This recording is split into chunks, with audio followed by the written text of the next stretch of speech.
Magandang araw po, ako po si John Cacciola, Sales Executive dito po sa Mitsubishi Peak Motors Abad Santos, dito po sa May Tondo, Manila.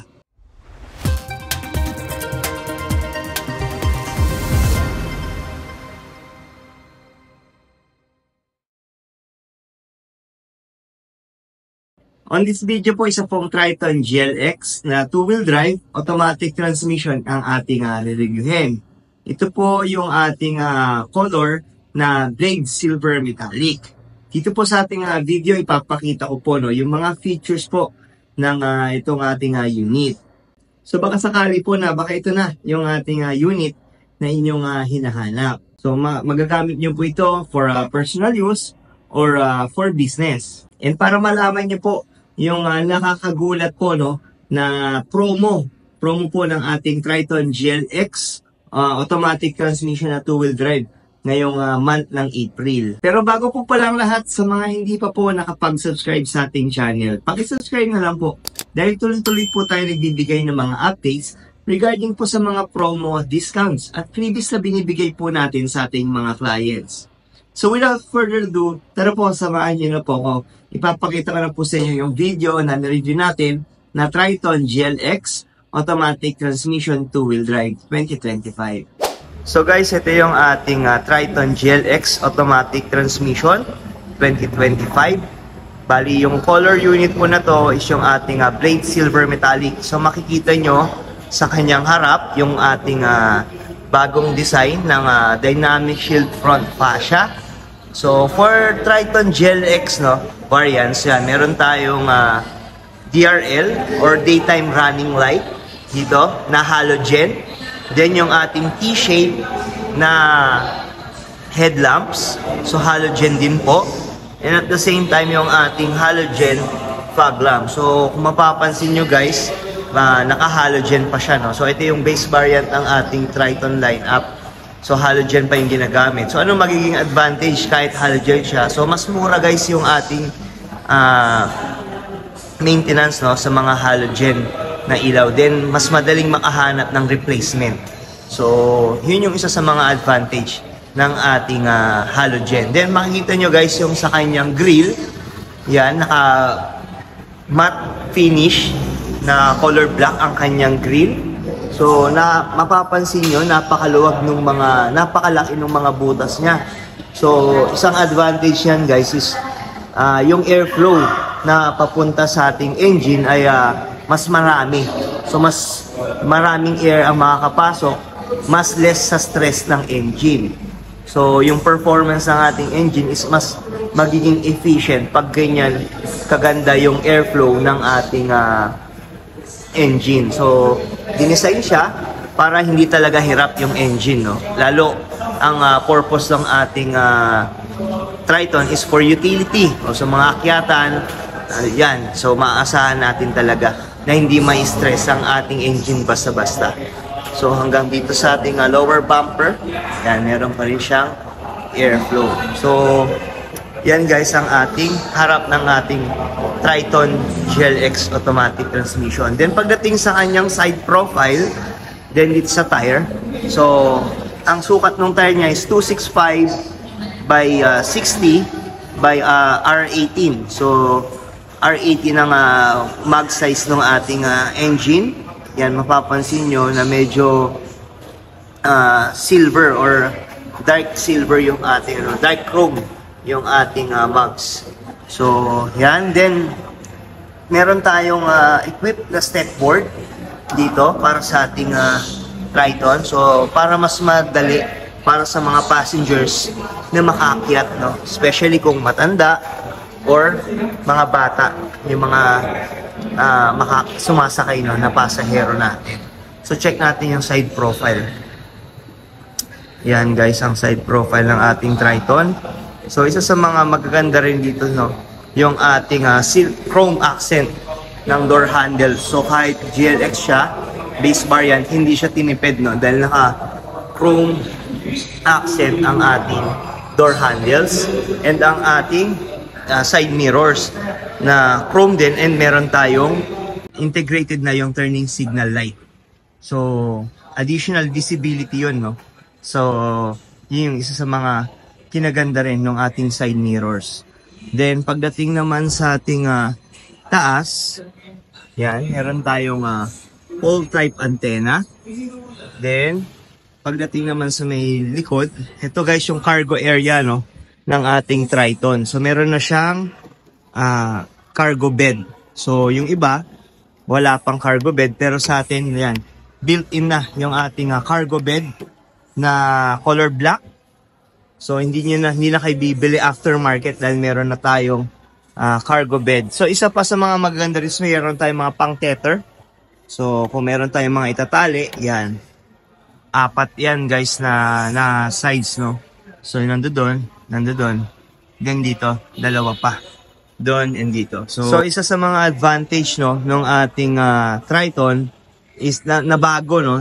Meron na siyang keyhole dito. So, nalalak na siya. Before kasi, hindi pa nalalak yung ating tailgate. So ngayon, pwede na natin ilock.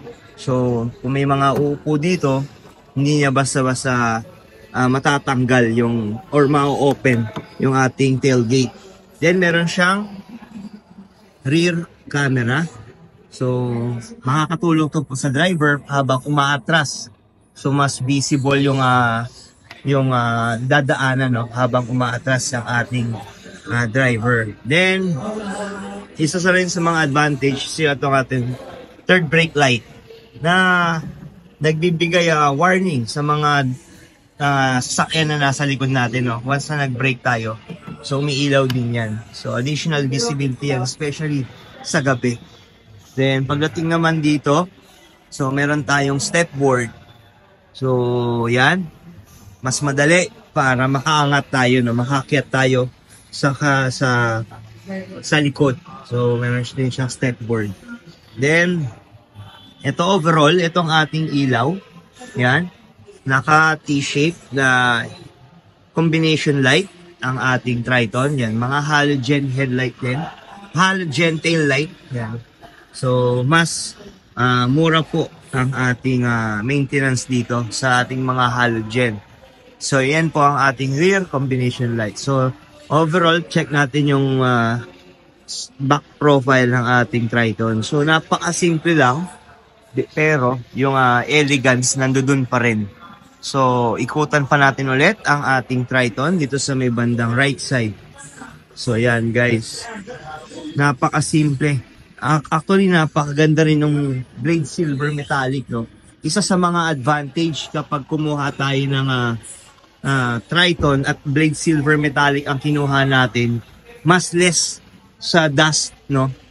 Yung ating ang ating kulay kasi yung silver po hindi masyadong halata ang mga alikabok dito. So napaka ganda, napakabagay ng blade silver metallic sa mga ganitong pickup, especially kung mga umakyat tayo ng bundok or dumadaan tayo ng rough road kasi hindi masyadong halata yung mga alikabok sa silver color. So, again, check natin ulit yung harap. Yan. So, ito yung front part ng ating Triton. So, pasukin naman natin guys yung ating interior. So, pasukin muna natin guys yung loob ng ating Triton GLX automatic transmission. So, pagdating sa kanyang door panel, no, kapansin-pansin yung black trim na door panel ni Triton GLX automatic transmission. So, meron siyang soft hard plastic. Then, meron din siyang soft padded na leather na merong white stitches and na accent na black piano finish and silver dito po sa kanyang lever ng door.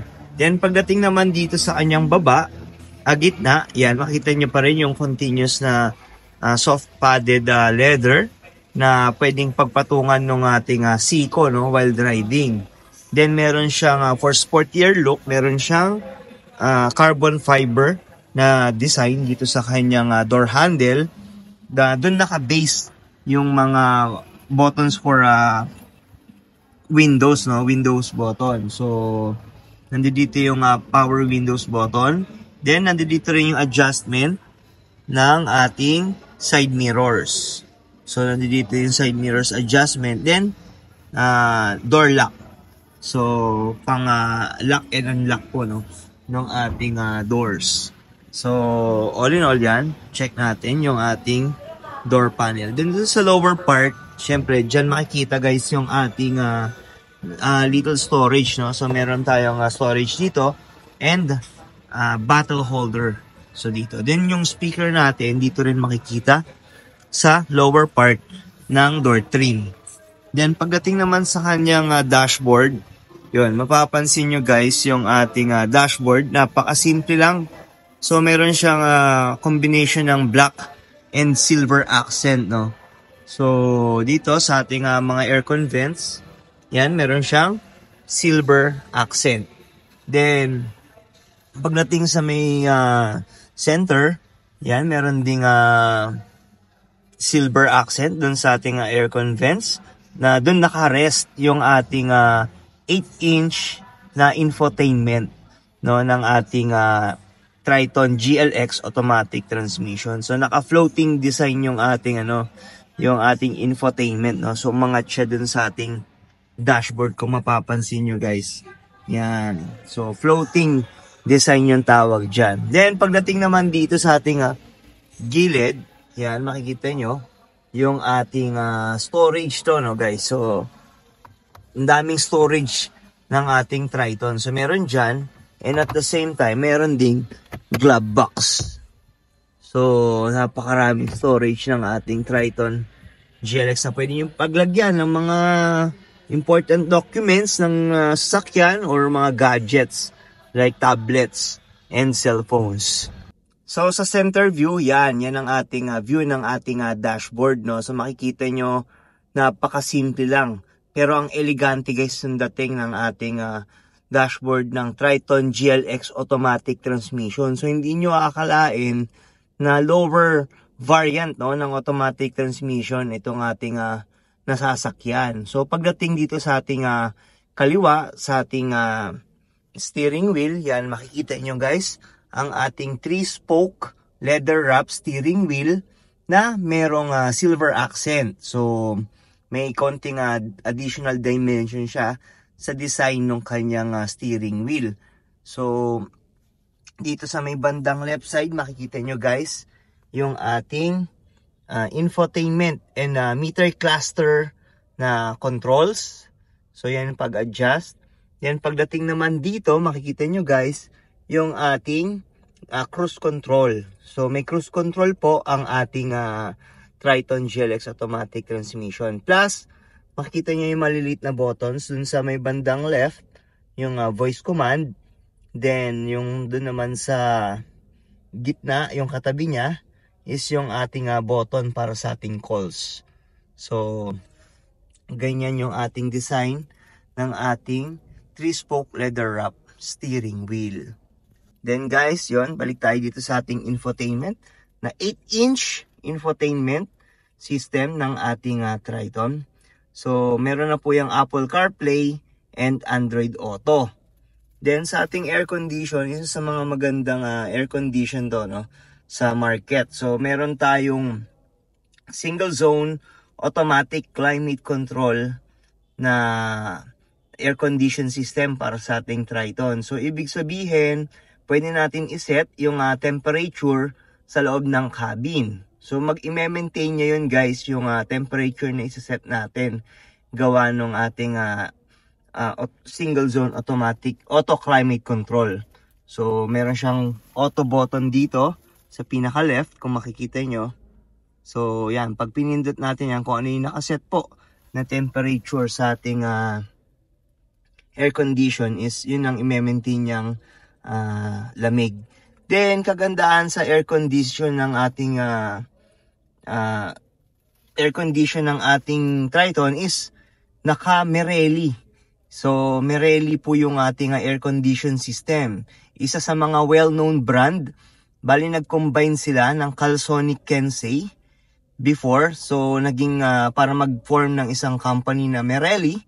So, isa po ito sa mga well-known brands na air condition sa mga sasakyan. So, makakasiguro tayo na malamig at maganda yung quality no, ng ating air condition system. Plus, kung mapapansin nyo guys, no, napakalaki ng mga buttons ng ating air condition. Meaning, mas madaling pindutin, mas madaling makita ni driver, no, kung pipindutin nyo yung mga buttons.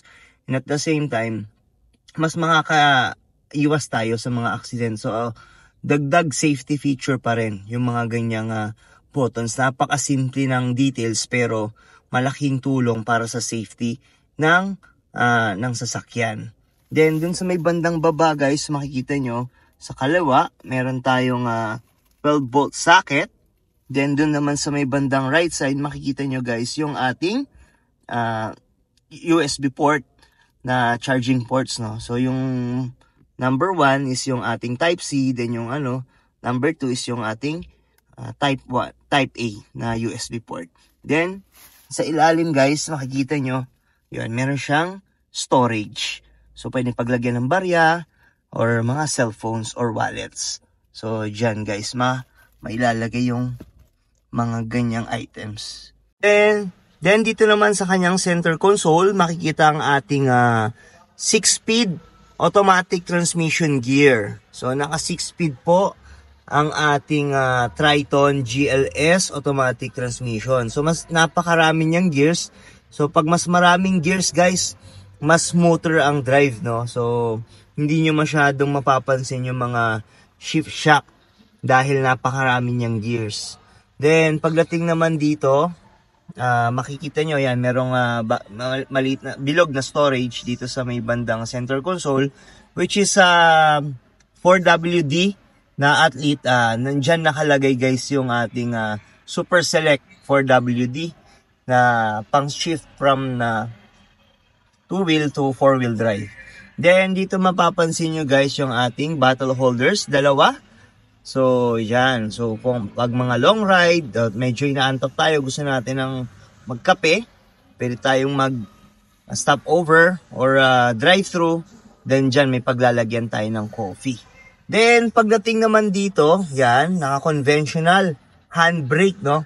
Yung ating Triton. So, yung iba, masasabi bakit meron ng electronic parking brake, bakit conventional handbrake pa rin ang ginamit para sa ating Triton. So, alam naman natin ang Triton ay built siya para sa off-road, so, or mga paahon, no, na road condition. So, pag mga ganun kasi guys, mas usable ang ating conventional handbrake kesa electronic parking brake. So, kaya hindi tayo shinip sa electronic parking brake kasi dahil dun sa mga road conditions. So, built talaga siya for off-road, no? And mga pag-akyat sa mga mountain. So, yan ang purpose talaga kung bakit conventional handbrake ang ginamit ni Mitsubishi pa din sa ating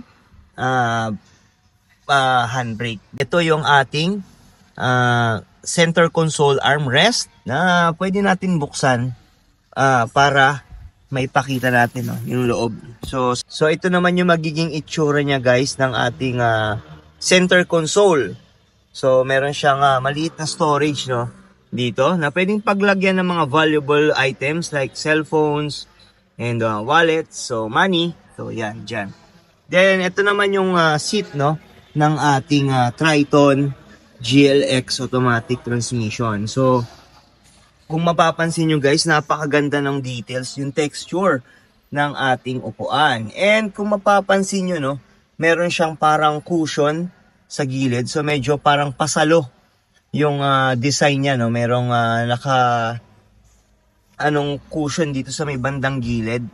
So, yan. Meron siya dito guys. Kung mapapansin nyo guys, meron siyang parang cushion dito, no? Medyo pasalo siya.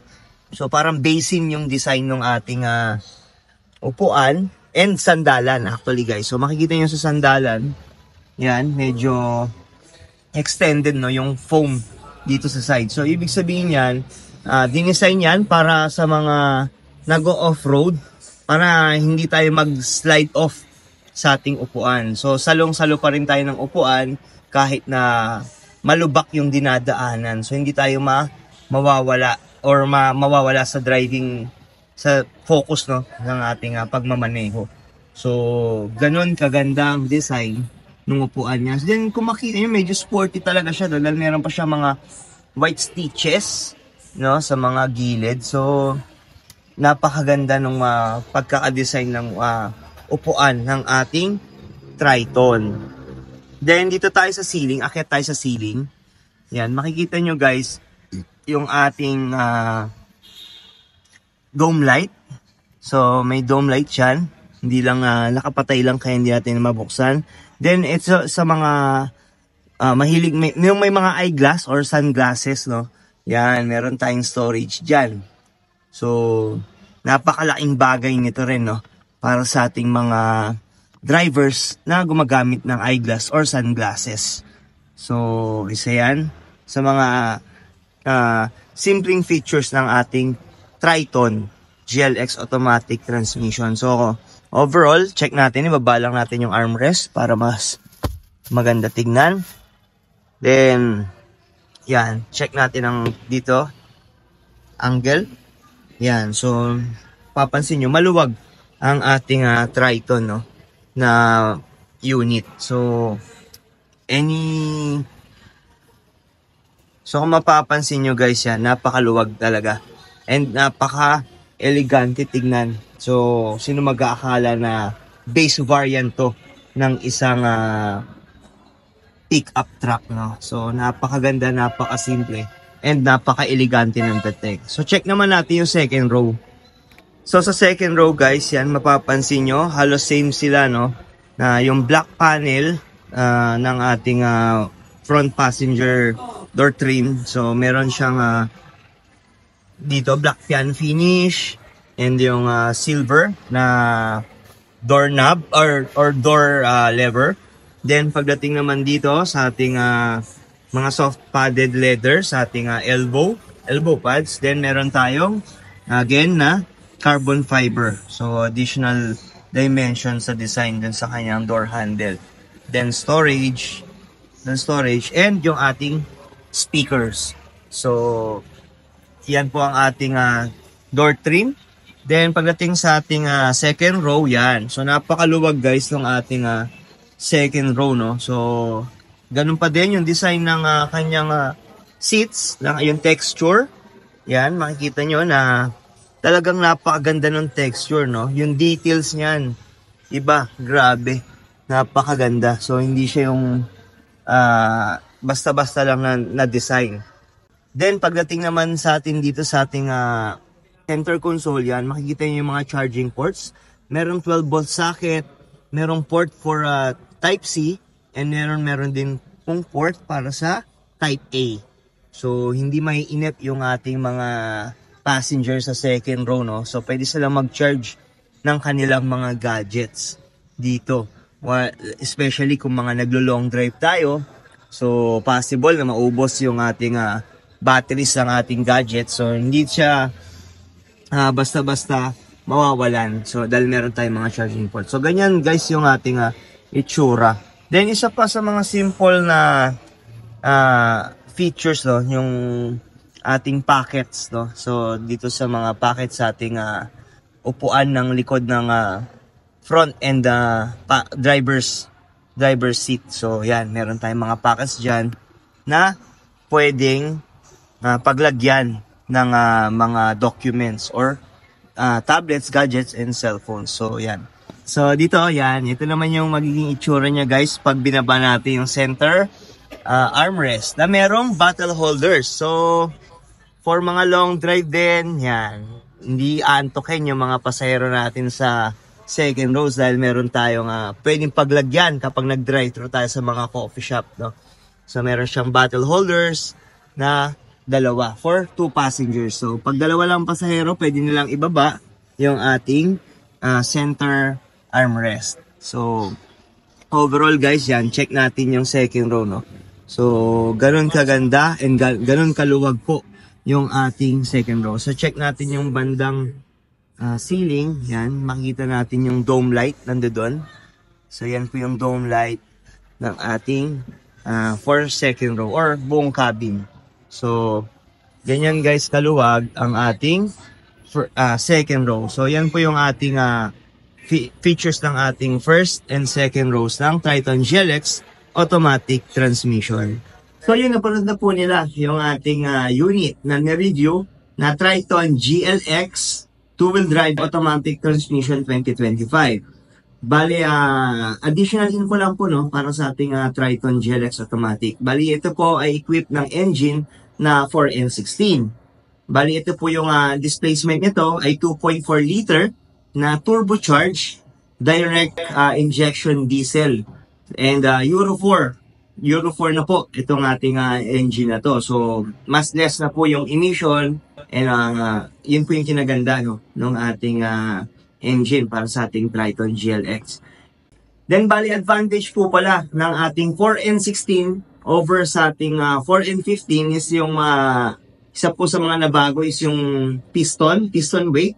Nag-less po ng 15% yung piston weight no dun sa ating engine. So, ang naging advantage po nun is mas less po yung friction niyan. No? So, yun po yung isa sa mga naging advantage po ng 4N16 sa 4N15. Ang max power po pala nito ay 183 na PS at 3,500 RPM.